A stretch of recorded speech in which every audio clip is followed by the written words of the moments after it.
Hello, this is Mad Marty, and this is Casual Gamers Review. Today we'll be going over 100 Days Winemaking Simulator on the PS4.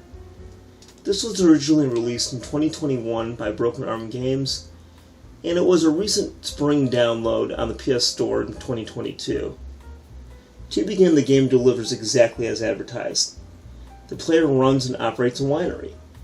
If I had to make a comparison, the closest game I played to something like this was probably Some Farm in the late 90s. Also, some general observations. This game offers a story mode, challenge mode, and an endless mode, which I'm guessing is the standard playing mode. In this game, you grow crops of grapes, you process via fermentation, and eventually bottle for resale.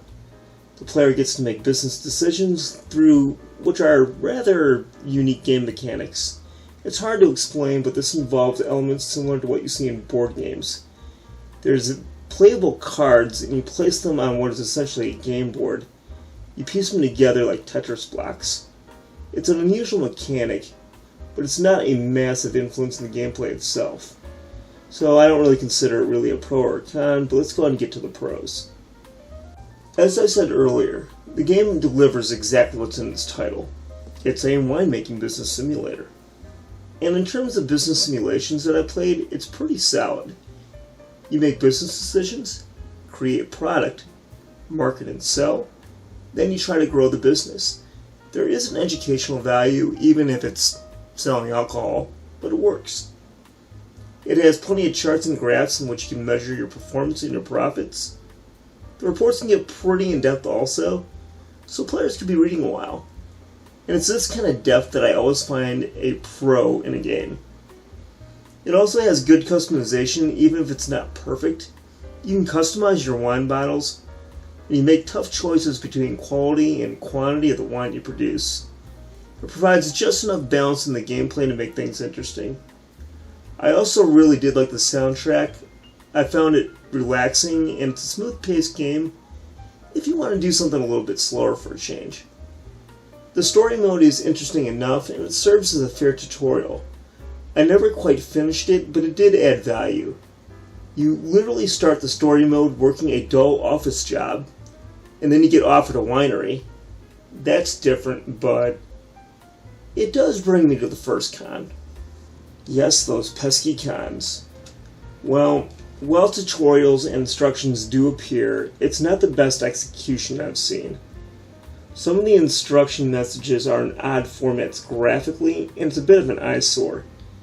The presentation of the game tips are more likely to get some players to want to fast forward, in my opinion, because they're not easy to read, and it does contribute to 100 Days' biggest issue. The game does have a bit of a learning curve. It takes a little experimenting, and I'll admit, at first I didn't have a clue what was going on. After a little practice, a player can see how the instructions, graphics, journals, and mechanics tie together. But once again, it's not the cleanest or most effective method I've seen. It can be a turn-off to less patient gamers out there. Finally, some may not consider this a con, but this game can be very unforgiving. If the player makes a couple decisions that are bad right out of the gate, it can be very hard to progress, if not impossible. I accidentally bankrupted the business 3 times and I had to start over. That being said, it does add a valuable challenge aspect to the game, so it was tolerable. Bottom line, I want to say I paid about $40-ish for the game, and I sincerely enjoyed 100 Days. It can really appeal to a casual gamer, so I consider it a bit of a sleeper. I only had minor issues when it got down to it, so I felt it was a good purchase. To be honest, my buddy's wife would probably love this game. 4 out of 5 stars, and I did spend over 12 hours during the first weekend playing it. So yeah, it was worth it. In any case, thanks for watching. If you like what you see, like and subscribe if you haven't yet.